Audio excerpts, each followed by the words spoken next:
اعوذ باللہ من الشیطان الرجیم، بسم اللہ الرحمن الرحیم۔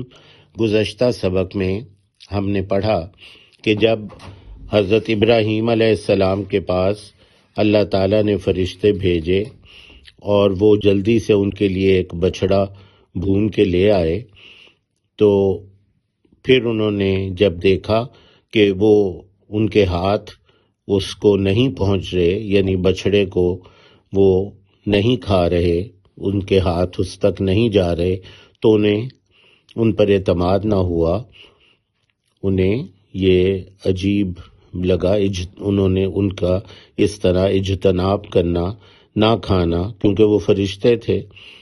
تو جب یہ بات ہوئی تو انہوں نے ان پر اعتماد نہ کیا اور انہوں نے اپنے محسوس کیا خوف ان سے۔ آج ہم نے یہاں سے شروع کرنا ہے۔ قالو لا تخف انا ارسلنا الی قوم لوط۔ انہوں نے کہا، ان فرشتوں نے کہا، نہ ڈرو، نہ خوف کھاؤ تم، یقیناً ہم بھیجے گئے ہیں قوم لوط کی طرف۔ قالو، قال، قول بات کہنا، قول بات کہنا، تو انہوں نے کہا لا تخف، نہ تم خوف کھاؤ، لا نہیں، خے اور فے خوف کا، نہ تم خوف کھاؤ، مت ڈرو، انا ارسلنا، یقیناً ہمیں بھیجا گیا ہے۔ ارسال کرنا، کسی چیز کو بھیجنا، رسول بھی اسی سے ہے جو اللہ بھیجتے ہیں۔ ارسلنا ہمیں بھیجا گیا ہے، الی قوم لوط، قوم لوط کی طرف، الی طرف، جیسے ہم کہتے ہیں رجوع الی اللہ، اللہ کی طرف رجوع کرو۔ قوم لوط، لوط کی قوم، لوط علیہ السلام کی قوم کی طرف ہمیں بھیجا گیا ہے، انہیں عذاب دینے کے لیے۔ وامرأتہ قائمۃ فضحکت فبشرناہا باسحاق ومن وراء اسحاق یعقوب، اور ان کی بیوی حضرت ابراہیم علیہ السلام کی بیوی سارہ قائمتن، کھڑی تھیں تو وہ ہنس پڑیں، پھر ہم نے بشارت دی انہیں اسحاق علیہ السلام کی، اور ان کے بعد، اسحاق علیہ السلام کے بعد یعقوب علیہ السلام کی بشارت دی ہم نے۔ وامرأتہ، اور ان کی بیوی، امرأتو عورت کو کہتے ہیں، بیوی کو یہاں پہ مطلب ہے۔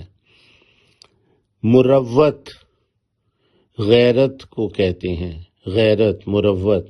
مرءن مرد کو کہتے ہیں، اور امرأتن اس کا مؤنث عورت۔ مرأۃ العروس، اردو میں امرأتن استعمال ہوتا ہے، اور ان کی بیوی قائمتن، کھڑی تھیں، وہاں پہ قائم ہونا، کھڑے ہونا۔ فضحکت، ضحکا ہنسنا، مضحکہ بھی اسی سے ہوتا ہے، مضحکہ خیز، ہنسا دینے والی چیز۔ تضحیک کرنا، کسی پر ہنس پڑنا، تو یہ اردو میں استعمال ہوتا ہے۔ فضحکت، تو وہ ہنس پڑی۔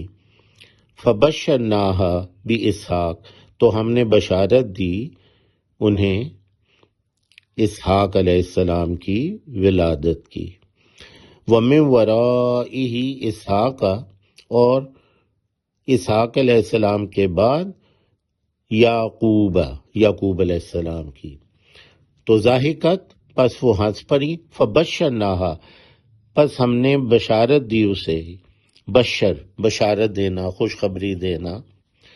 اور وہ ہنسی کیوں، اس کے بارے میں دو رائے ہیں، کہ اس بات پہ کہ قوم لوط جو تھی وہ بڑی اللہ کی نافرمان تھی، تو اب ان کو جب عذاب ملے گا تو انہیں پتہ چلے گا اس بات کا کہ وہ کیا غلطی کرتے تھے، ان کے اعمال کیسے تھے، اس بات پہ۔ اور دوسرا کہتے ہیں کہ شاید اس وجہ سے کہ انہوں نے جب حضرت سارہ کو بشارت دی اسحاق علیہ السلام کی اور ان کے بعد یعقوب علیہ السلام کی، تو وہ چونکہ بہت بوڑھی تھیں تو وہ اس بات پہ شاید ہنسی ہوں کہ یہ انہوں نے جو بشارت دی ہے تو میں بوڑھی اور میرے ہاں بچہ کیسے پیدا ہوگا۔